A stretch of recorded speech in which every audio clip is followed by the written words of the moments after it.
హైదరాబాద్లోని రామాంతపూర్లో టెన్షన్ వాతావరణం నెలకొంది. విద్యుత్ అధికారుల నిర్లక్ష్యం వల్లే 6 చనిపోయారంటూ కాలనీ వాసులు ఆందోళన వ్యక్తం చేస్తున్నారు. రామాంతపూర్ మెయిన్ రోడ్డుపై స్థానికులంతా కలిసి ఆందోళన చేపట్టారు.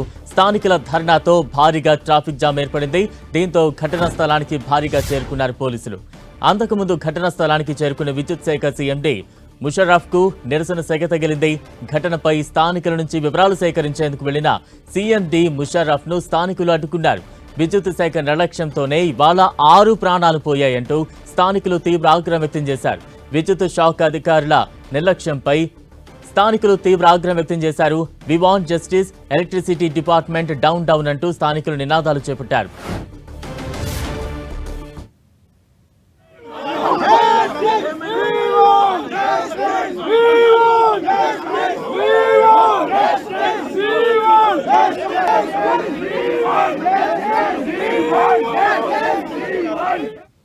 కృష్ణాష్టమి సందర్భంగా గోఖలే నగర్లో నిన్న రాత్రి ఊరేగింపు చేపట్టారు. రథాన్ని లాగుతున్న వాహనం మరమ్మతుకు గురి కావడంతో దాని పక్కనే నిలిపివేసిన యువకులు రథాన్ని చేతులతో లాగుతూ ముందుకు తీసుకువెళ్లారు. అయితే వారి పాలిట కరెంటు తీగలే యమపాసాలయ్యాయి. రథానికి విద్యుత్ తీగలు తగలడంతో దాన్ని లాగుతున్న 9 మందికి షాక్ కొట్టింది. వారంతా ఒక్కసారిగా విసిరేసినట్లు దూరంగా పడిపోయారు. విద్యుత్ షాక్తో స్పాట్లోనే 5 యువకులు అక్కడికక్కడ మృతి చెందారు. మరో 4 తీవ్రంగా గాయపడ్డారు.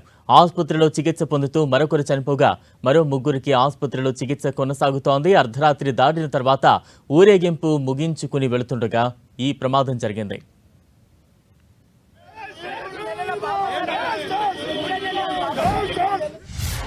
మనకు వర్షం ఉన్నది, ముసురు బట్టున్నది బాగా. వాళ్ళు జీపుకు అది ఏదైతే విగ్రహం ఉందో ఆ బండి దానికి టైర్లు ఉన్నాయి. తర్వాత దాన్ని లాగడానికి ఒక జీపును హైర్ చేసుకున్నారు. ఆ జీప్ ద్వారా హైర్ చేసుకొని వాళ్ళు వస్తూ ఉంటే ఎండింగ్ పాయింట్ యాదవ్ భవన్ వరకు వచ్చాక అది జీపు కొద్దిగా ట్రబుల్ ఇచ్చింది. అది ట్రబుల్ ఇచ్చిన తర్వాత జీపుని తీసేసి ఆ వర్షంలో 11 kV వైరు ఒకటి ఉంటుంది కదా, దానికి ఏమైందనంటే మనకు ఈ ఏదైతే టీవీ కనెక్షన్స్ ఇచ్చే కేబుల్ వైర్ ఒకటి అటాచ్ అయి ఉన్నది. అది దాని ఎండింగ్ పాయింట్ వచ్చేసి మనకు ఈ విగ్రహానికి ఈ బ్రాస్ బార్డర్ ఒకటి ఉన్నది, దానికి టచ్ అయిపోయి అందరికీ ఎలక్ట్రిక్ షాక్ తగిలింది. ఫర్దర్ కేసు నమోదు చేశాము. ఇది అటు ఘటనపై సీఎం రేవంత్, మంత్రి శ్రీధర్ బాబు తీవ్ర దిగ్భ్రాంతి వ్యక్తం చేశారు. ఈ ప్రమాదంలో 6 మరణించడం, మరికొంతమంది గాయపడడం దురదృష్టకరమన్నారు. మృతుల కుటుంబాలకు ప్రగాఢ సానుభూతిని తెలిపారు. ప్రభుత్వం తరపున అన్ని రకాలుగా అండగా ఉంటామని హామీ ఇచ్చారు. ఈ ఘటనపై పూర్తి స్థాయిలో దర్యాప్తు జరిపి బాధ్యులపై కఠిన చర్యలు తీసుకోవాలని సంబంధిత అధికారులను ఆదేశించారు. ఇలాంటి దురదృష్టకర సంఘటనలు పునరావృతం కాకుండా చూడాలని, భద్రతా ప్రమాణాలపై ప్రత్యేక దృష్టి పెట్టాలని సూచించారు. గాయపడిన వారికి మెరుగైన వైద్య సేవలు అందించాలని, వారి ఆరోగ్య పరిస్థితిపై నివేదిక ఇవ్వాలని సూచించారు.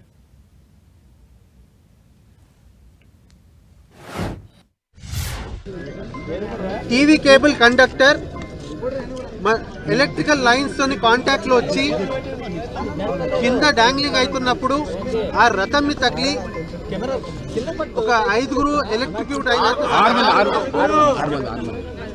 అదే విధంగా 2 క్రిటికల్ గా ఇంజర్ అయ్యారు. వాళ్ళ దాంట్లో కూడా ఒకరు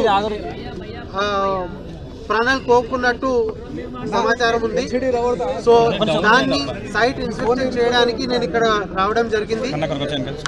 ప్రభుత్వం దృష్టికి తీసుకెళ్లి రాష్ట్ర ఉప ముఖ్యమంత్రి గారితో డిస్కస్ చేసి దీని మీద ఎంక్వైరీనా, ఫ్యూచర్ ఏం చర్యలు తీసుకోవాలి, అలానే ప్రాణ నష్టమైన వాళ్లకు వాళ్ళ ఫ్యామిలీ మెంబర్స్కి ఏ రకంగా బెనిఫిట్స్ పొందించాలనో, ఏ రకంగా ఎక్స్గ్రేషియా ఇవ్వాలనో అనేది గవర్నమెంట్ లెవెల్లో ఉప ముఖ్యమంత్రి గారితో చర్చించి ఒక నిర్ణయం తీసుకోవడం జరుగుతుంది. తప్పకుండా దీని మీద ఒక డీటెయిల్ ఎంక్వైరీ ఇనిషియేట్ చేయబోతున్నాము. ఆ డీటెయిల్ ఎంక్వైరీలో ఎవరి లోపం ఉందో, దేనివల్ల ఈ కండక్టర్ కేబుల్ కాంటాక్ట్లో వచ్చిందో, దేనివల్ల ఆ కండక్టర్ నుంచి కరెంట్ పాస్ అవుతూ ఆ టీవీ కేబుల్ కిందకి డాంగ్లింగ్ అవుతుందో ఖచ్చితంగా ఎంక్వైరీ కండక్ట్ చేసి ఉన్న నిర్లక్ష్యం ఉన్న అధికారుల మీద కూడా యాక్షన్ తీసుకోవడం జరుగుతుంది.